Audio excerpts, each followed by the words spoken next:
This video shows how to use FFTs on Keysight Infinium scopes.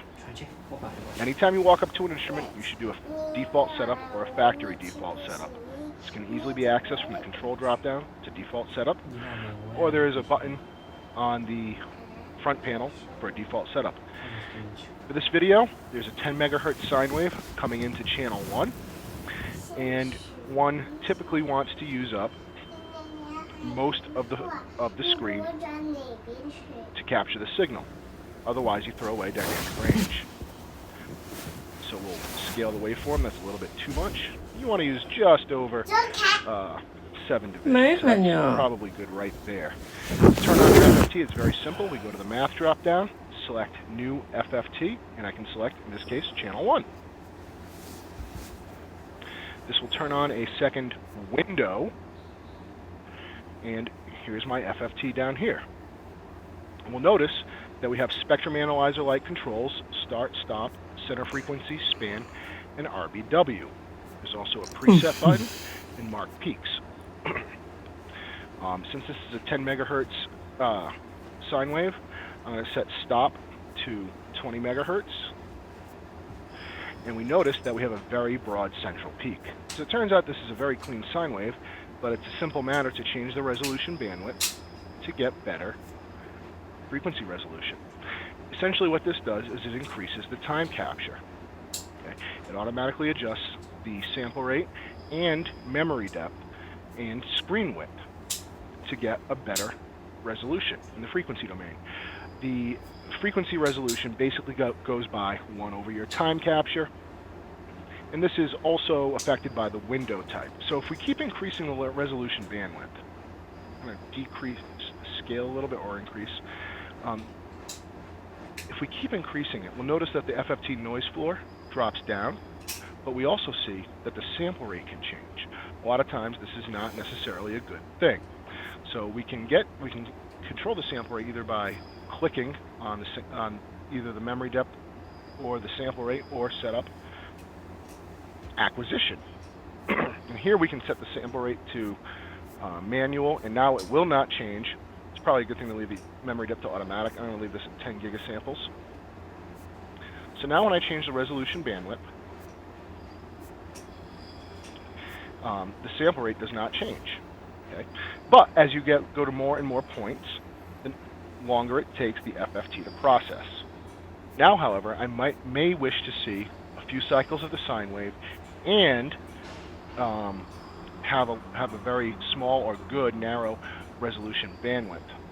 We can do this by going to the measure drop-down and selecting setup and measure all edges. And depending on the software revision of the scope, it may say measure all data. Check that. And if I change my time scale now, I still muck around with the RBW. So what I really want to do is go back into the acquisition menu, set the memory depth to manual, and bump it up. And now the FFT is processing off-screen data as well. So I can zoom in on the time domain and still get good frequency measurements. However, the RBW control in this scenario is disabled. So now let's take a look at a few basic FFT features. I also have a preset button, but I have a nice mark peaks button. So I get this new line here. It's the peak level. Okay? And this defines a peak. So if I bring it way down here, okay, it's going to put some additional peaks here. It's identifying essentially noise peaks. So I want to use this to control my peak level. Okay, and I've got 1, and it tells me 9.99 megahertz, 8.46. Bueno, y yo coche dBm. If I right-click here, I can select Setup Callouts and hit FFT Peak Callouts. Now, I can drag this around, and it will auto-identify several peaks. So maybe now I want to zoom in on it, so I can simply mouse over span. I can either type something in by clicking on it, or I can mouse over it and use the mouse wheel or the arrows. 什么都很黑的明天，明天有恐怖吗？明天？I change my time scale. 今天没得空。今天没 Does not 得 affect 恐。 the FFT 老会 resolution. 了什 And there 么 are some 招式？ off-screen 傻的 peaks. 傻。 Right? So obviously I have harmonics that are off of 要 the 不你就 screen 睡这 here, 边吧，没得关系。 off of the FFT window, and it's giving me those relative power levels. Okay. At this point, I want to note that if we simply click on F1 or right-click on the waveform and go to function 1, either way, we'll bring up the FFT menu. So here I again have some other good things, such as the window type, rectangular handing, flat top, Blackman Harris, hamming, and so forth. If I want to know more details about this, I can simply click on the help icon, and it'll bring up the relevant, and here it'll tell us what the window functions do, and so forth. But also important is I can change how many peaks I have in the mark peaks function, and this is an alternate control for the peak level bar. Additional horizontal, the same horizontal controls, and I can also change it into linear scale. One thing that's worth noting is that this reference level is, unlike on a spectrum analyzer, which is typically at the top of the display or screen, for FFTs on the Infinium scopes, it is at the center screen. So just bear that in mind if you're a spectrum analyzer user. So I want to take a look at say max values, min values, and so forth. I don't really care about the time domain anymore, for example, so I'm going to go to Display, Windows, and Tabbed Custom Window Layout. And now I've got I can click back and forth between the frequency domain and the time domain, and or I can pull them apart and put them wherever I feel like, or whatever. But I'm going to leave them tabbed like this. So what I want to do is I want to have a max and min and FFT average. Okay, so I'm going to right-click somewhere away from the waveform in the grid and go number of grids. I'm going to turn on 3, and they all show up in this FFT window. And let's just stop the scope. So I can go to Math and Functions. Okay, or I can hit the plus button near the channels. Go to Function 2. So I want to do a max, and I need to select function 1. That's my FFT. And again, I get a similar window.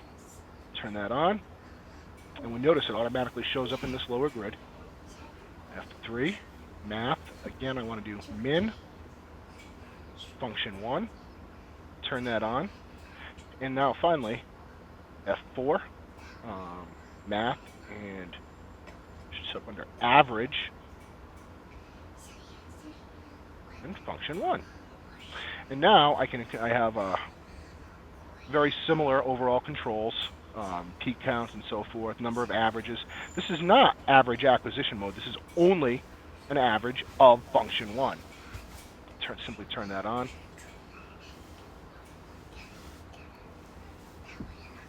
Great. So it actually added 4 windows, and they all have very similar displays. So I have start, stop, center frequency, and so forth. If I wanted to change channel 1, I simply click on channel 1, and now these controls are color-coded to channel 1 and so forth. I could even make some measurements. So right-click on time measurements and select pulse width. Say drag it over to my average. It gets color-coded. And now I see that it's a 5.9641 kilohertz width at an 894 hertz resolution bandwidth. Of course, this is in linear scale. This is not the 3 dB point, so just bear that in mind. I could do a max. Maybe I'll put this on my max. So I get Vmax at about 8.5 dBm. And it's also worth noting that if I go back to width, I can do right-click and track with markers. And so it shows me where the measurement was made, which is nice.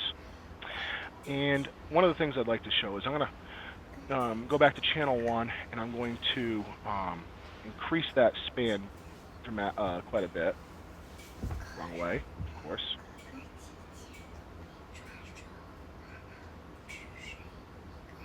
All right, and I have these tones. I'm going to turn off mark peaks. I'm going to go to measure markers, and I'm going, instead of selecting track measurements or off, I'm going to select track waveforms, put them on channel 1, or function 1, excuse me.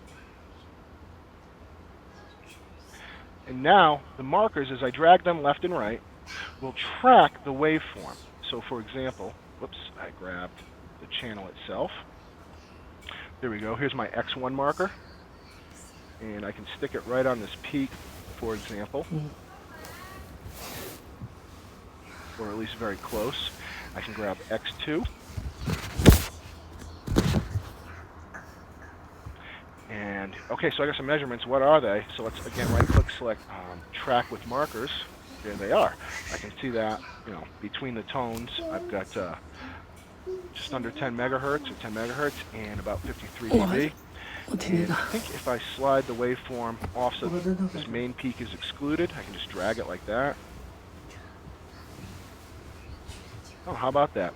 It's still measuring all data, so what I can do is I can right-click, edit measurement, peak 2 to peak 3. So I didn't have to slide it off, and here I go. Again, I can repeat that. Edit measurement, peak 3 to peak 4. And this illustrates a good point, is that this peak is below that threshold level I defined, so it doesn't get counted. A few final things to show. I'm going to switch back to the time domain, turn on channel 2 where I have a relatively slow square wave on, and let's turn off channel 1. So I've got a reasonable looking square wave here. Now what I can do is I can actually do a gating math function. I switched to this mode, and I can do horizontal gating channel 2. And let's just do function 5. Okay, and so I end up with kind of this zoom box. There's another video on zooms. Now, the main point here is that I can FFT only this section, which is pretty cool. So I might do yet a third window, and now I don't want to see F5. I want to do an sixth function, and I'm going to do an FFT on that gate. This might be useful for looking at only a small slice of spectrum of a small slice of time, for looking at spectral noise on the top or bottom of a square wave, or other things of interest like that. Turn it on. Of course, the drawback in a use model like this is that I don't have a ton of time capture, but I can do a gated FFT, is the main point there. Further, if I wanted to filter this, what I would do is I would disable F6 and then change it such that it is a filter. So I could do, for example, a high pass and a low pass filter. So I would chain these together. So high pass filter, 350 megahertz. I don't have to turn it on. Now I go F7, all right, filter, do a low pass filter. So I want to go lower than that, obviously. So let's imagine 100 megahertz, for example. And this would be of function 6, since function 6 is my high pass filter. And then finally, for function 8, I would go FFT of function 7. If I turn this on, I'll probably get a fairly ugly response, but that's not the point. If I click on this summary button, I can also see what everything is, and it gives me a check mark if everything is makes sense, because it is possible to do math function chaining that doesn't make sense. And that concludes basic FFT usage for Infinium scopes. Thank you for your attention.